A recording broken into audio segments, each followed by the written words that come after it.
BRS హయాంలో రైతులకు 500 కోట్లు పంచామన్నారు కేసీఆర్. ఇవాళ వడగళ్ల వానకు పంటలు నష్టపోయినా పట్టించుకునే దిక్కులేదన్నారు. ముఖ్యమంత్రికి ఢిల్లీ యాత్రలతోనే సరిపోతుందని అన్నారు. ఢిల్లీ వెళ్లిన ప్రతిసారి పెండింగ్ ప్రాజెక్టులు సాధించుకుని వచ్చానని చెప్పారు సీఎం రేవంత్ రెడ్డి. 500 కోట్ల రూపాయలను పంచడం రైతులకు మేము ఇవాళ లేదండి. రాలవరం వారికి అడిగే దిక్కు లేదు. ఓ మంత్రి ఓడు, ఎమ్మెల్యే ఓడు, దొంగలుగా ముఖం సాటేసినట్టు.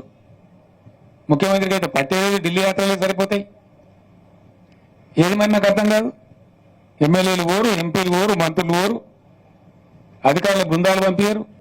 మమ్మల్ని ఢిల్లీ పోయిందంటారు. ఢిల్లీ పోయిన ప్రతిసారి కేంద్ర ప్రభుత్వం నుంచి పెండింగ్ ప్రాజెక్టులను సాధించుకొచ్చిన, అది స్కైవేలు కావచ్చు, కేంద్ర నిధులు కావచ్చు, డిఫెన్స్ ల్యాండ్స్ కావచ్చు, ప్రతి విషయంలో ఢిల్లీకి వెళ్ళి మా మంత్రులు మేము ఔటర్ రింగ్ రోడ్ RRR కావచ్చు, రీజనల్ రింగ్ రోడ్ విషయంలో కావచ్చు, నిధుల విషయంలో కావచ్చు, మెట్రో రైలు విషయంలో కావచ్చు, మూసి పరివాహక ప్రాంత అభివృద్ధి విషయంలో కావచ్చు, 10 సంవత్సరాలు నీ పాపాలను ఒకటొకటిగా కడుక్కుంటూ, వాయిదాలు పడ్డ కేంద్ర అనుమతులను తెచ్చుకుంటూ, రాష్ట్రాన్ని ఒక దారిలో పెట్టి సర్దిద్దే ప్రయత్నం చేస్తున్నావు. నువ్వు కూలగొట్టిన సంసారాన్ని నిలబెట్టే ప్రయత్నం చేస్తున్నాము.